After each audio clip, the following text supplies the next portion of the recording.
Y presentar a nuestro siguiente invitado, que es Juan Manuel Bonet. Es escritor y crítico de arte y literatura. Su currículum vitae, como el de José Manuel, es impresionante y apasionante. Ha sido comisario en numerosas exposiciones, una de las cuales conozco muy de cerca, la del exilio republicano español.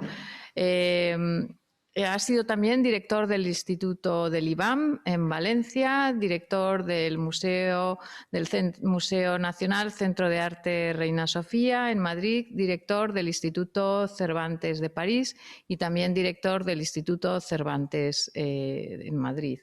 Presidente de la Fundación Archivo Rafael Cansino Sansens y del Comité Internacional de la Fundación Vicente Huidobro. Ha escrito numerosas obras, publicaciones sobre arte, es también un gran poeta y ha publicado recientemente su obra en Vía Labirinto. Aunque su obra para nosotros de referencia es el Diccionario de las Vanguardias en España 1907-1936. Hoy nos va a hablar sobre fotografía y ciencia y en el marco de esta actividad que es la fase final del concurso de fotografía científica que ha organizado la Asociación de Científicos Españoles en Ciencia. Muchísimas gracias por aceptar nuestra invitación y cuando quieras. Gracias. Muchísimas gracias, embajadora. Muchísimas gracias, Cristina Latorre, por esta invitación y por estas palabras tan amables. Daros la enhorabuena a todos por esta iniciativa, a la Asociación de Científicos Españoles en Suecia, a la Embajada, al Instituto Cervantes de Estocolmo, a la Fundación Ramón Areces, que tanto apoya a la cultura.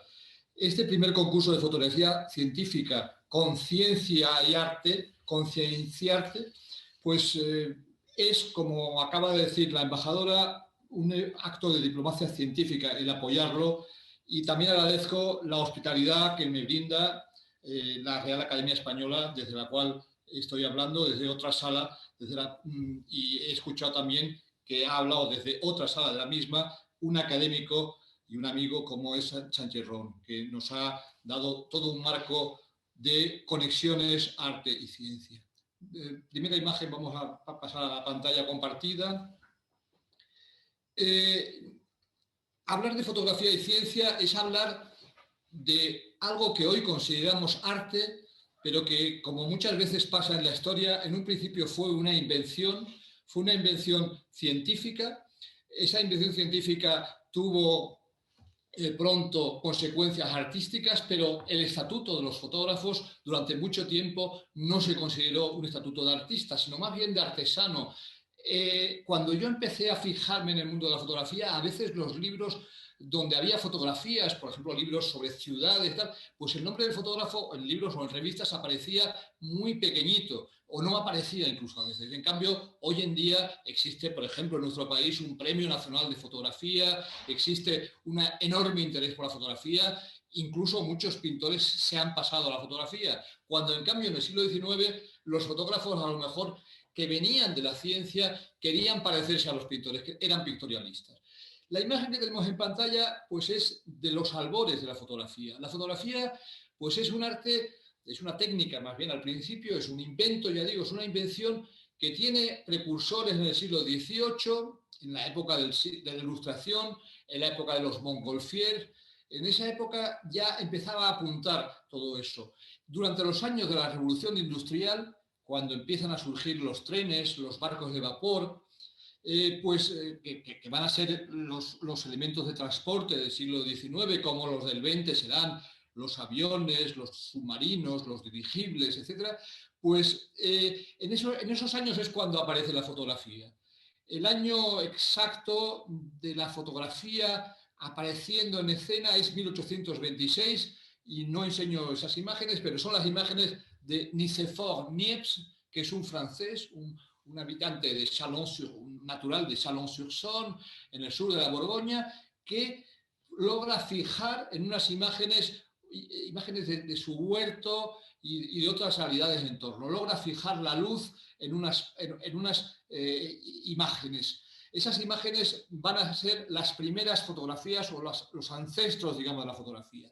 Luego, El año ya canónico en que se habla ya de fotografía como tal es 1839, es decir, hace un poco más de 150 años, cuando un continuador de Niepce, como era Louis Daguerre, presenta en la Academia de Ciencias, no de Bellas Artes, sino de Ciencias de París, la invención de lo que se va a llamar el daguerrotipo.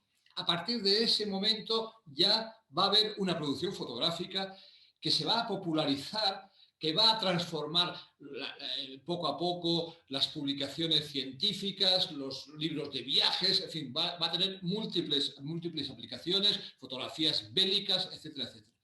Y la imagen que tenemos en pantalla ahora mismo es una imagen de 1840, un año después, por lo tanto, de la presentación en sociedad de Daguerre en la Academia de Ciencias, es del británico William Fox Talbot, al cual el Reina Sofía dedicó una retrospectiva en el año 2000. Talbot inventa el calotipo, que es una técnica por la cual, por ejemplo, aquí pues nos está representando unas plantas con una precisión que va a ser aplicada en botánica, pero que también tiene una evidente hermosura estética, una hermosura poética incluso diríamos. Siguiente imagen, por favor. Otra imagen suya que es casi ya pues a la vez que un documento científico tiene casi una presencia de lo que luego será el arte abstracto del que antes hablaba Sánchez.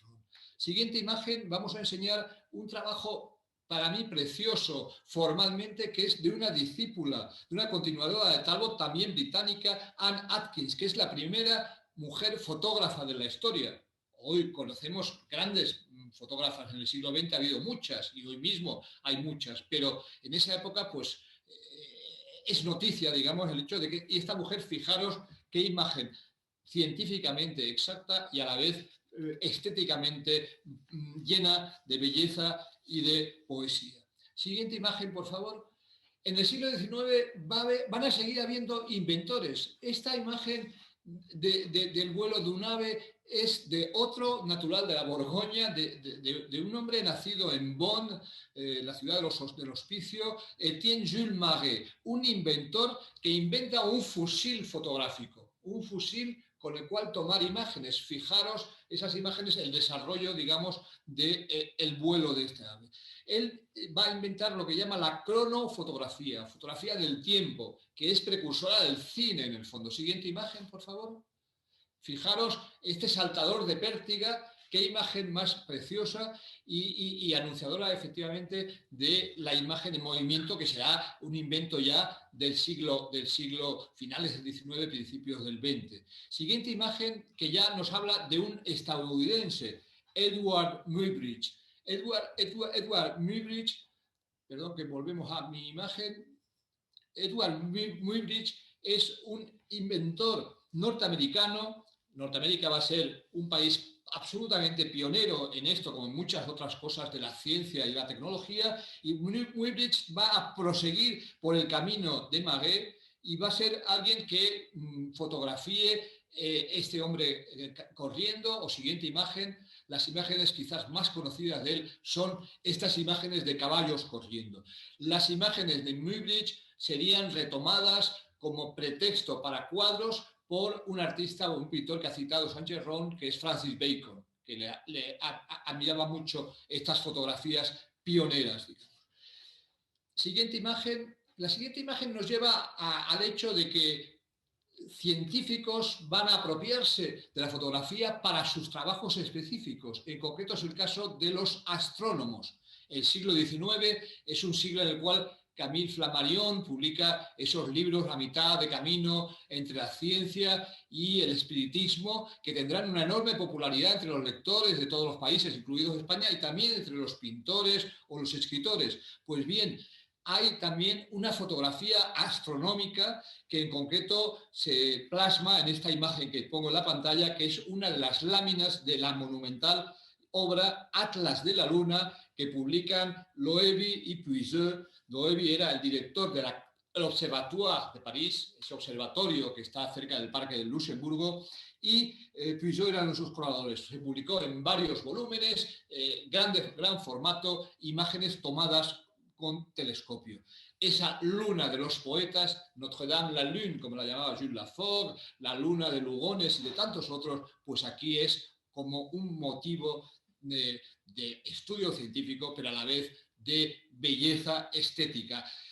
Por otro lado, el microscopio también va a ser otro instrumento para el campo de la fotografía, es decir, los microfotógrafos van a desarrollar un trabajo.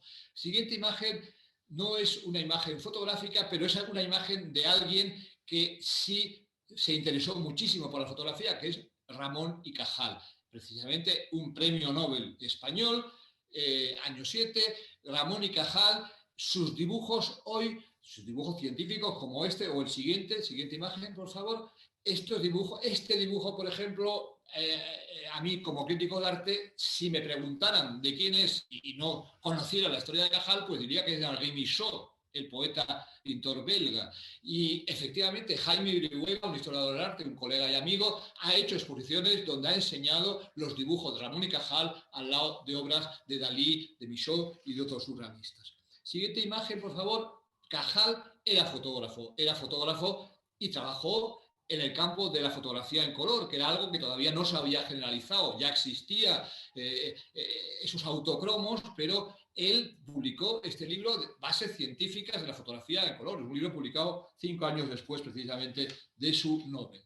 La fotografía, por el lado científico, siguiente imagen, sigue siendo algo muy importante entre el arte y la ciencia, que definitivamente estamos en un terreno un poco mixto, la fotografía del mundo vegetal.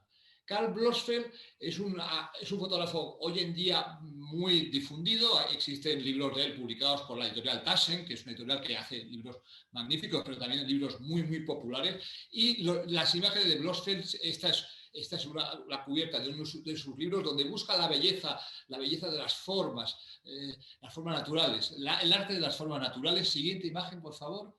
Fijaros esta imagen vegetal, la belleza prodigiosa que contiene, la siguiente, por favor, que es el mundo de las cactáceas, de los cactus. El cactus, yo diría que es la planta moderna por excelencia. Aquí en España tenemos a un artista como César Manrique, que hizo su jardín de cactus en Lanzarote. Van muchísimos turistas y estoy seguro que bastantes suecos van a Lanzarote y recorren el jardín de cactus y otras de las maravillosas construcciones que transformaron la isla por parte de este artista. Bien, pues el cactus en los años de Blossfeld, estamos hablando de los años 20 del siglo pasado, es una planta que adoran los escritores, adoran los pintores, adoran los fotógrafos y adoran los arquitectos, que la colocan en una esquina, de repente en una maceta. Un cactus es como una escultura casi. Siguiente imagen. Aquí en España, el catalán Emili Godes, fijaros este cactus, o siguiente imagen, este otro es una fotografía que estoy seguro que a un científico del campo de la botánica le debe decir muchas cosas. A mí me habla estéticamente, yo soy un lego en esa materia, pero me llega la belleza, la estructura que ha logrado visualizar esta fotografía casi inmaterial de Godes. Este fotógrafo que publicaba además en revistas de gran público, como una que se llamaba en Barcelona en esos años, Dací y Dayà, revistas donde también salían cuadros de Miró o de Dalí. Siguiente imagen. Este es un cactus fotografiado por André Kertész, un gran fotógrafo húngaro que trabajó en París y que luego se marchó a los Estados Unidos. Siguiente imagen. Otro cactus más, se podría hacer una exposición entera de cactus fotografiados con esta precisión y a la vez esta poesía. Este es de Florence Henry. Siguiente imagen. Y este es un homenaje a Suecia, porque es una fotografía que he descubierto hace poco de un fotógrafo sueco, año 1950, el botánico de Estocolmo, fotografiado este jardinero por Herman Rominger, un fotógrafo sueco que bueno, yo estaba buscando imágenes de cactus y cuando encontré una de Suecia me pareció un pequeño homenaje al país anfitrión hoy. Siguiente imagen, por favor. En Francia, en esos años, hay mucho interés por el mundo de la ciencia por parte de las vanguardias y por parte de las revistas de vanguardia. No se puede abrir prácticamente una revista de vanguardia sin que salgan fotos de la Luna, fotos de dirigibles, fotos de aviones, fotos de hangares. Hay realmente una presencia muy fuerte de todo esto. En España también, la revista francesa que más importancia tiene sentido es una que hizo Le Corbusier, se llamaba L'Esprit Nouveau. Pero en España mismo, la revista Residencia, de la famosísima Residencia de Estudiantes, publica artículos científicos porque la residencia era un lugar donde hubo conferencias de Maurice de Broglie, hubo conferencias de Marie Curie, hubo conferencias de Pío del Río Ortega, que luego se exiliaría a Buenos Aires. Pío del Río Ortega publica dibujos muy en la línea de los de Cajal en esa revista. En esa revista no hay fotografía científica, pero se trata la ciencia.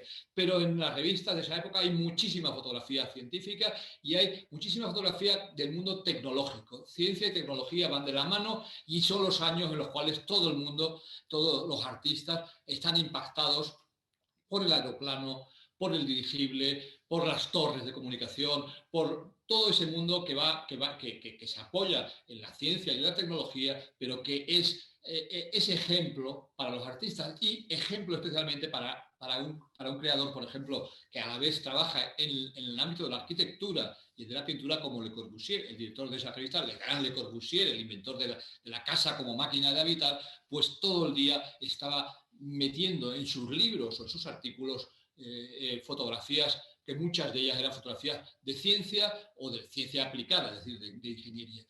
En esa época se pone muy de moda un cineasta que era Jean Painlevé, está aquí en la pantalla, esta imagen muy hermosa, muy fantasmagórica, está con un hipocampo y él no practicó la fotografía, pero los fotogramas suyos son como fotografías, y este Jean Painlevé era hijo de un matemático muy conocido, Paul Painlevé, que llegó a ser 2 veces su padre primer ministro de Francia. Siguiente imagen. Fijaros esta cabeza de pez vista desde tan cerca. Siguiente imagen. O esta cabeza de hipocampo. Esto fascinaba, él era amigo de los surrealistas, era amigo de Calder, por ejemplo, y creó un instituto de cinematografía científica. Siguiente imagen. Aquí estamos, esta imagen es, de todas las que voy a enseñar, la más aproximada al mundo de vuestro concurso, precisamente. Yo creo que los participantes en este concurso os debéis sentir muy identificados con el trabajo de esta artista. Yo vi una retrospectiva de ella que hubo no hace mucho en el Jeu de Paume en París, se llamaba Laure Albin Guillot. Es una mujer que hizo mucho retrato, hizo mucho paisaje, hizo mucha vista de París, pero tiene un álbum que lo he visto, desgraciadamente no lo pude comprar, pero su precio era de muchos celos. Un álbum de fotografías que publicó en el 27, esta lámina está sacada de ese álbum, y la siguiente también. Esto es microfotografía. Es una mujer que publicó Microfotografía decorativa, se llamaba el libro, en el año 27. Es decir, un libro de formato monumental, vamos, como los Taschen grandísimos de ahora, de una mujer que se metió en el microscopio como fuente de imágenes fotográficas. Siguiente imagen, por favor. Decía de las revistas, fijaros esta cubierta, esta portada de la revista L'Art Vivant de París, con una foto de Germaine Krull, una mujer muy interesante, alemana, que después se va a marchar durante la Segunda Guerra Mundial, va a marchar a Brasil y luego va a ser la mujer de la red golista en el Congo, y una mujer que realmente era una moderna. Siguiente imagen, por favor. Hizo un libro entero llamado Metal, que en él, esta es la cubierta del libro, es un álbum extraordinario. Siguiente imagen. Una visión de la Torre Eiffel. La Torre Eiffel es la protagonista máxima de ese libro. Siguiente imagen. Pero también están los ferrocarriles. Esta imagen también es de ella. Siguiente imagen. Una revista llamada Grande Route, la gran carretera. Esta primera imagen de cielo. Siguiente. El número 2, ferrocarril. Siguiente. El número 3, un coche en la noche con los faros de otro enfrente. Siguiente imagen. Desde hacía tiempo en los Estados Unidos, Alfred Stieglitz había inaugurado esa pasión de los fotógrafos por el mundo de la ciencia, de la tecnología. Fotografiaba los rascacielos, fotografiaba la máquina, y además luego de repente esta obra se titula, es una fotografía muy temprana del año 1902, o sea, muy temprana dentro del siglo XX, y la titula La mano del hombre. Siguiente imagen, también de él, del año 10, esta visión de un dirigible. La poética del dirigible a mí me tiene absolutamente fascinado, me parece que es un mundo muy especial. Esta es de Stiglitz, siguiente imagen, esta es una fotografía de una expedición al Polo Norte, siguiente imagen, esto es un dirigible, un Zeppelin en su hangar, tema que también tocarán los pintores, pero esto es una fotografía de prensa, siguiente imagen, y esta es una fotografía del Graf Zeppelin por el húngaro Munkaksi, un fotógrafo de prensa, pero muy bueno. Aquí está el capitán al mando, el comandante, en fin, el piloto, el jefe de los pilotos del Zeppelin. Y siguiente imagen, esta fotografía que tiene casi algo de abstracta, pero no, es una visión de la isla brasileña de Fernando de Noronha, que es lo más metido en el océano de Brasil, vista desde el Zeppelin. También hay visiones, por ejemplo, de un paquebote desde el Zeppelin, ya es como la fusión de los distintos medios de transporte. Siguiente imagen, por favor.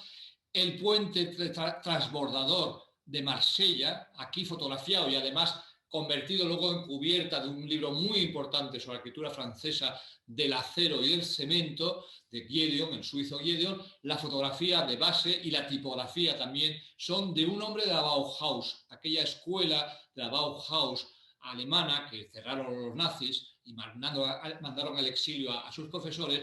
Pues Moholy-Nagy tuvo que marchar a Inglaterra y de allí a los Estados Unidos, pero en esta imagen capta ese puente de Marsella que van a fotografiar muchísimos fotógrafos de esa época. Siguiente imagen, por favor.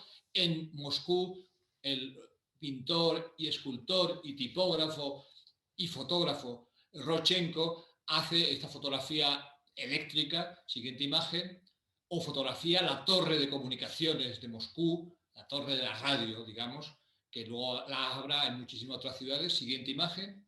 Y en París, el dadaísta americano y luego incorporado al grupo surrealista Man Ray canta pues el gas neón en un libro que se llama Electricidad, helada electricidad, como diría Dufy en un célebre mural. Aquí helada electricidad y en concreto la fascinación por el neón, que se podría hacer una exposición entera del neón como tema. Y luego hay artistas que también han hecho neón. Siguiente imagen. Aquí nos metemos, y casi termino, nos metemos en los Estados Unidos de nuevo, en la tierra de Stiglitz, en la tierra de Man Ray. En los años 40, 50, la Segunda Guerra Mundial y sus aledaños, pues la fotografía científica se pone muy, muy de moda. Dalí, por ejemplo, se va a interesar mucho por la ciencia en esa época, lo evocaba, lo citaba Sánchez Ron antes, es verdad, Dalí era amigo de una serie de científicos, de Heisenberg y otros, y en concreto en esos años pues va a haber un renacer de ese interés por este tipo de fotografías como las primitivas de Maguet o de Muybridge. Esta es una imagen de Harold Hedgerton, que es un científico fotógrafo, más que un fotógrafo, es un científico, como lo habían sido Maguet y Muybridge, un hombre que desde la ciencia va a llegar al arte. Eso es muy interesante, yo creo. Y este hombre, aquí en concreto, pues si los otros fotografiaban con el cañón, con el fusil, perdón, fotográfico, el francés, o con su propio aparato también de creación propia, Muybridge, el hombre saltando con la pértiga, pues esto es sabemos su nombre además, Pancho González, un tenista mexicano residente en los Estados Unidos, que es fotografiado según el desarrollo al milímetro, digamos, o al microsegundo. Él era un ingeniero del MIT, también trabajó en empresas privadas, pero fue un ingeniero del MIT de Massachusetts, que es un lugar prestigiosísimo en el mundo de la ciencia. Colaboró también con el departamento militar del gobierno americano dentro del mundo de las bombas nucleares, y colaboró también con las expediciones submarinas, es decir, un poco el mundo del hipocampo que veíamos antes, colaboró con las expediciones submarinas de Cousteau. Él inventó realmente su propia técnica estroboscópica, como la llamaba él. Siguiente imagen. Esta la habréis visto seguro porque se ha reproducido un montón de veces, unas veces en color como aquí, otras veces en blanco y negro, los experimentos que hizo con el estudio de una gota de leche cayendo en un bol de leche, ¿no? Y entonces, esto es una obra muy bella, pero a la vez tiene mucho interés, pues eso, precisamente por la precisión científica de la manera de fotografiar. Esta obra se ha expuesto, Berenice Abbott la reproduce en blanco y negro en su libro, en su manual de fotografía, y se ha reproducido mucho, salían mucho sus fotos en la revista Life. Antes enseñé una foto del archivo Life de una expedición al Polo Norte. Bueno, pues en Life salían muchas fotos así, y salían fotos de un discípulo de este hombre que era un fotógrafo de origen rumano que se llamaba John Milley, que este era fotógrafo de Life, y este aplicó las técnicas del ingeniero para fotografiar, por ejemplo, a Picasso pintando, y de repente se ve pues también con una técnica muy precisa los diversos rasgos y una foto resultante como síntesis de ese movimiento. Siguiente imagen, por favor. Y esta es la belleza terrible, la belleza horrible de la bomba atómica. Precisamente esto es una fotografía que no es la clásica fotografía de bomba atómica del champiñón que se ha podido tomar muchas veces, sino que es una fotografía de este mismo ingeniero que en ese desierto de Nevada, donde estaban todos los de la Operación Manhattan, él estaba metido en esas pruebas. Siguiente imagen, por favor. Y son las últimas imágenes que enseño, son precisamente recordando que Moholy Nagy se marchó a los Estados Unidos, como dije, y murió en los Estados Unidos, en Chicago en concreto. Pues esto es una obra de Arthur Siegel, que es un fotógrafo que también colaboró en muchas revistas, pero que fotografió inmejorablemente el mundo de la gran industria. Estas fotos es una acería, unos altos hornos en Detroit, una ciudad que últimamente ha estado muy de actualidad. Siguiente imagen. El interior de esa acería. Fijaros también en la perspectiva de vuestro concurso. Esto es una fotografía tecnológica, digamos, es un documentar un proceso, pero luego es una obra de arte también en sí, ¿no? Siguiente imagen. Y esta todavía más. Esta es casi una fotografía abstracta. Y hay que decir que ha habido una línea inmensa que daría para toda otra conferencia hablar de la fotografía abstracta. Man Ray inventó una técnica muy post-Talbot, según la cual el rayograma, como él le llamó con su propio nombre, el rayograma, pues era colocar objetos sobre una plancha y se quedaba la imagen. Pero luego ha habido muchísimas maneras. Ha habido un fotógrafo alemán, Otto Steiner, que inventó la subjective photography, la fotografía subjetiva. Y esto es casi ese mundo. Siguiente imagen. Esto es una fotografía abstracta, él lo llama un fotograma de este señor Siegel. Siguiente imagen, y es la última. No, es todavía otro fotograma. Este fotograma es casi un cuadro abstracto. Esto casi un cuadro, casi podría ser un cuadro de Torner, que citaba antes Sánchez Ron, o casi de Rothko, aunque es distinta la composición. Siguiente imagen. Termino recordándome a mí mismo como joven crítico a la sombra de mi recordado padre en Sevilla en 1970.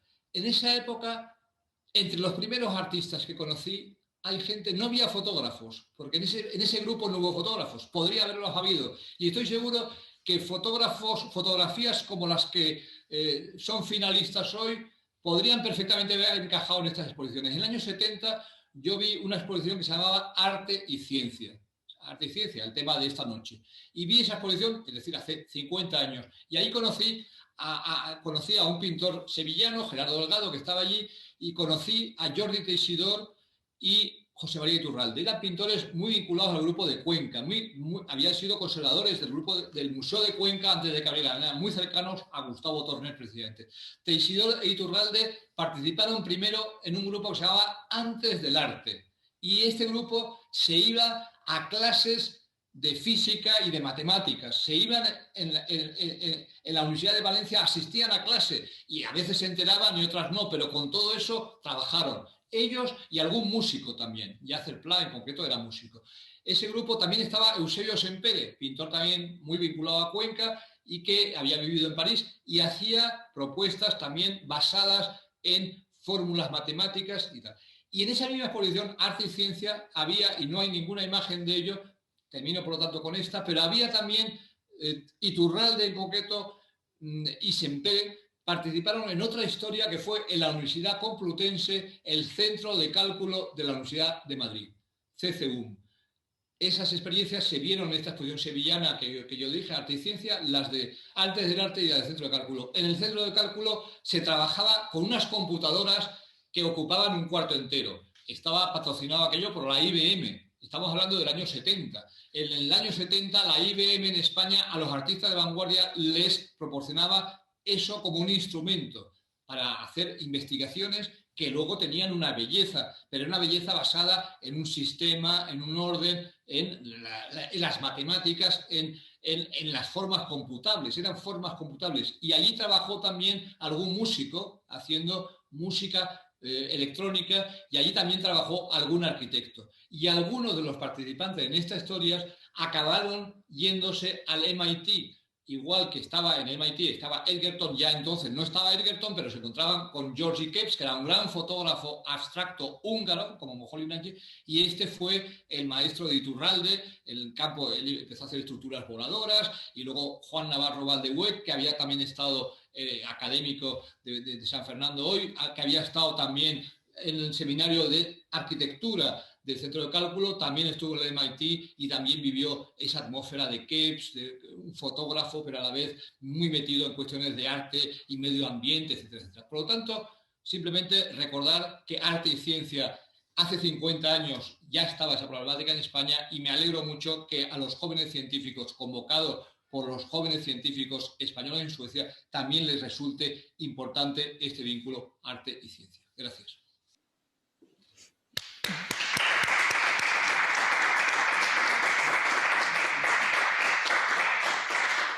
Muchísimas gracias, Juan Manuel. Hemos disfrutado muchísimo con tu conferencia y, bueno, está claro que ya en el año 1970 el partenariado que había entre el Centro de Cálculo, IBM, los científicos, la fotografía, así que estamos en esa línea y seguimos trabajando en ello. Y ahora quiero dar la palabra.